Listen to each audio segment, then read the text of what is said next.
बोलिए श्री सद्गुरु महाराज की जय। श्री सद्गुरु महाराज की जय। श्री सद्गुरु महाराज की जय। नमो नमो सतगुरु नमो। जासम को न आन परम पुरुष होते अधिक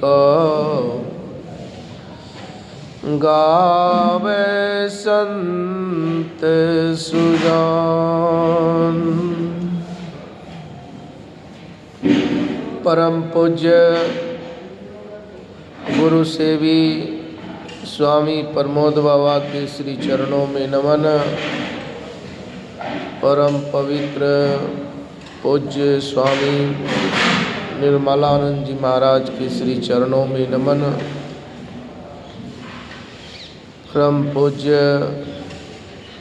स्वामी परमानंद जी महाराज के चरणों में नमन। तीर्थों को सुशोभित करने वाले मुद मंगल में पूज्य महात्मा गणों के श्री चरणों में नमन। इस सत्संग स्थल पर आए हुए पदाधिकारीगण, सत्संग प्रेमी, सदात्माओं, माताओं एवं बहनों, हम लोग अभी सुन रहे थे ईश्वर स्वरूप के बारे में। यह मंच ही है ज्ञान योग युक्त ईश्वर भक्ति का प्रचार। ईश्वर भक्ति का हम प्रचार या ईश्वर की भक्ति हम तभी कर सकते हैं जबकि हम उसके बारे में ठीक निर्णय कर सकते हैं। वह परमात्मा कैसा है। भक्ति तो सब कोई करते हैं, लेकिन भरमाना नहीं जाता है, अज्ञानता नहीं जाती है। इसलिए कि हम ईश्वर के बारे में ठीक नहीं जान पाते। अभी वेद भगवान की वाणी को सुन रहे थे। हम 14 इंद्रियों से परमात्मा की प्राप्ति करना चाहते हैं, तो मान लीजिए एक झूठा खेल है। जैसे बच्चे लोग गुरबा गुड़िया खेलती है, बच्ची लोग खेलती है गुरबा गुड़िया, उसमें सब कुछ करती है, बियाह शादी भोज भंडारा सब करती है। लेकिन जब उसको हकीकत वास्तविक अगर भोजन करनी होती है तो माँ के पास जाती है और माँ से कहती है कि माँ मुझे भोजन दो। अगर माँ पूछ दे कि अभी तुम भंडारा खाई तो फिर हमसे भोजन मांग रही है, तो बच्चा क्या कहती है?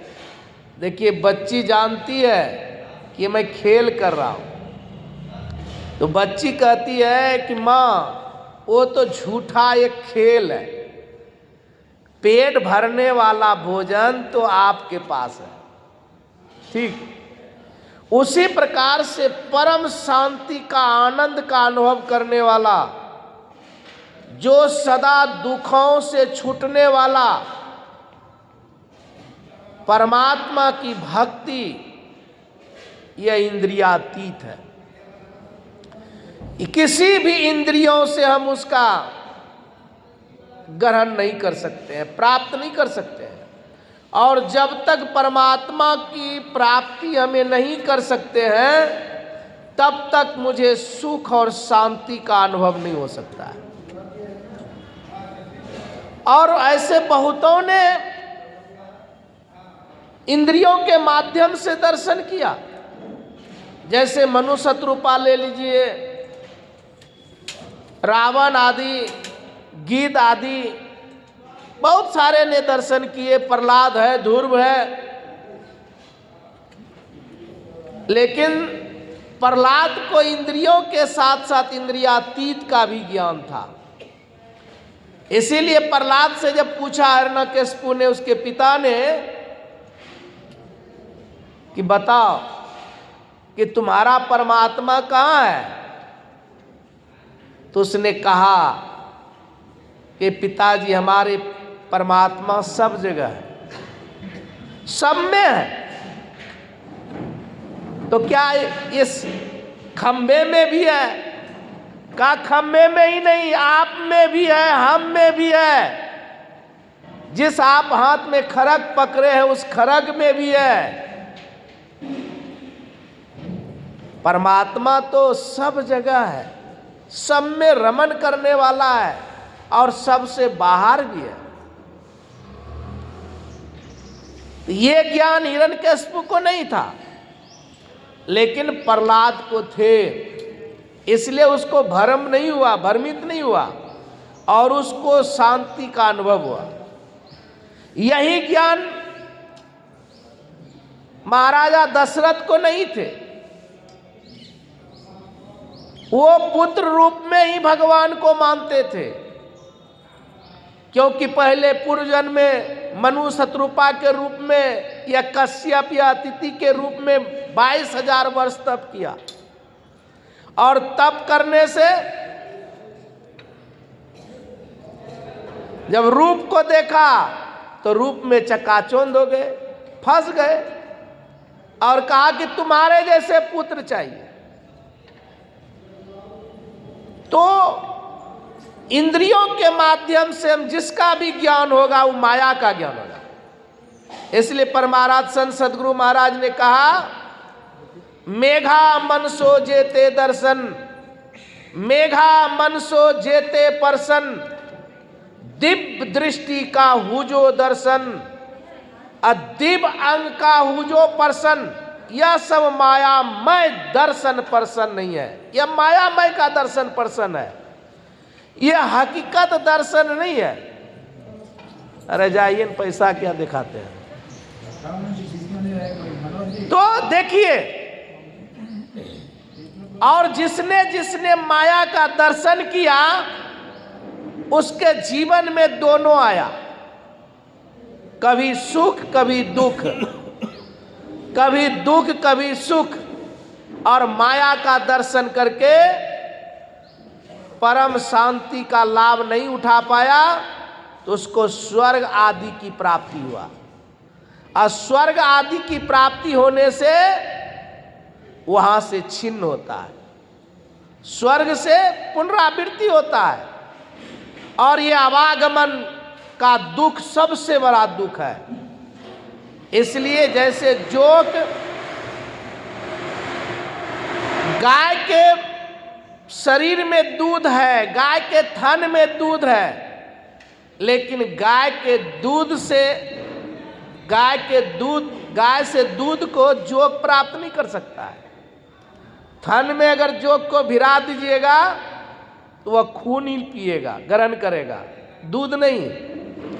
तो दूध को प्राप्त करने के लिए उसका जो बच्चा है, बछड़ा है, उसी ने प्राप्त करता है। उसी प्रकार से हम लोग परमात्मा के अंश है। कौन? ये जीवात्मा परमात्मा के अभिन्न अंश है, लेकिन आवरण में होने के कारण, शरीर और इंद्रियों के देह में फंसने के कारण उसका ज्ञान भूल गए। है सर्वत्र, लेकिन उसको हम देख नहीं पा रहे हैं। इसलिए जब हम अपने स्वरूप को देखें, गुरु महाराज ने कहा कि जब हम अकेले हो जाएंगे तब परमात्मा का ज्ञान होगा, परमात्मा को प्रत्यक्ष देख लेंगे। इसलिए गुरु महाराज ने कहा, आत्म अर्पी के भोग लगावे, सेवक सेव भाव छुट जावे। हम प्रभु प्रभु हम एक ही होवे, अद्वैत द्वैत रहे नहीं कोई। मैं ही ऐसी आरती की जाए, भवमा जन्म बहुरी ना लीजय। तो यही संतों का ज्ञान है, यही ईश्वर का स्वरूप है और इसकी ऐसी ही प्राप्ति है। बोलिए श्री